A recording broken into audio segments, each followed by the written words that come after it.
Okay, I'm going to tell you what I love and don't love about my 2022 Blue Diamond Sasquatch Package Bronco. First of all, I love the color. And for me, I'm an artist photographer, so it kind of matches the house as close as possible. And it's a distinctive shape and a distinctive color.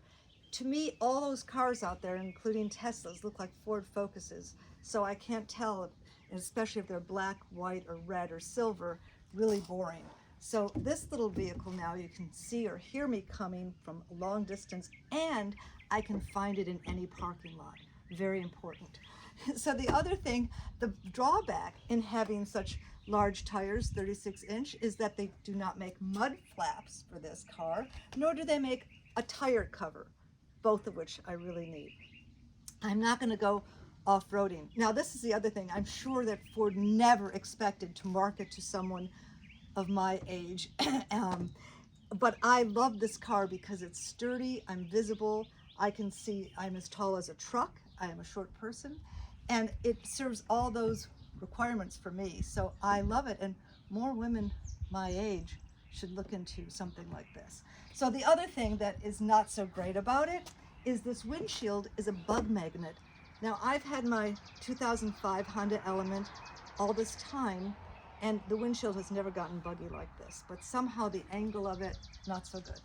The other thing that was disturbing to me, and I know you're going to think I'm weird, but this is disturbing, is that I wanted the detailing of the handlebars and stuff, the grips, to have the same color inside.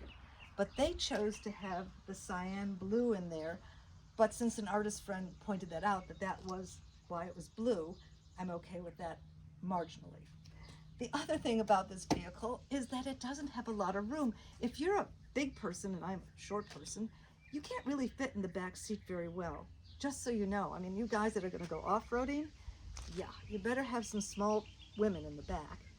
And the other thing is that these tops come off reasonably easy, but the back one I need help with, and the way back one I haven't even taken off yet. And they say that the doors come off easily, but I'm going to let my son do that when he comes home, because he's the one that got me interested in Broncos in the first place. Since high school, he's been into Broncos. So anyway, I got this as a real good investment for him in the future.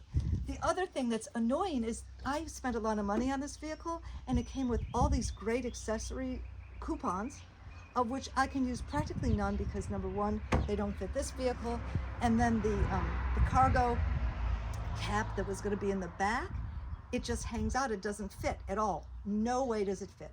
I really think that Ford could have spent more time in design consciousness. It also, the seats to adjust, because I have it up as high as possible, you have to pump it. I mean, how archaic is that? Why isn't it just electric? And the other thing is that the floor, now my Element has all rubber. It's very easy to clean. This one has some rubber, but very hard because there's crevices.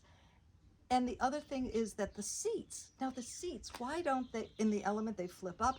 These go down, but they don't go flat down. And so there's hardly any room in this vehicle for me to load things in. I just find that that's really annoying.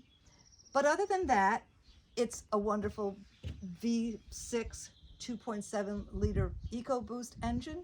It drives like a limo Hummer. I love the way it drives. I love my visibility in it. I feel very sturdy. We live in a four-season environment, so I'm sure we'll get through the snow. But there are just some things that if Ford could have just paid a little more attention to the artistic and consciousness and user-friendly, it would be perfect.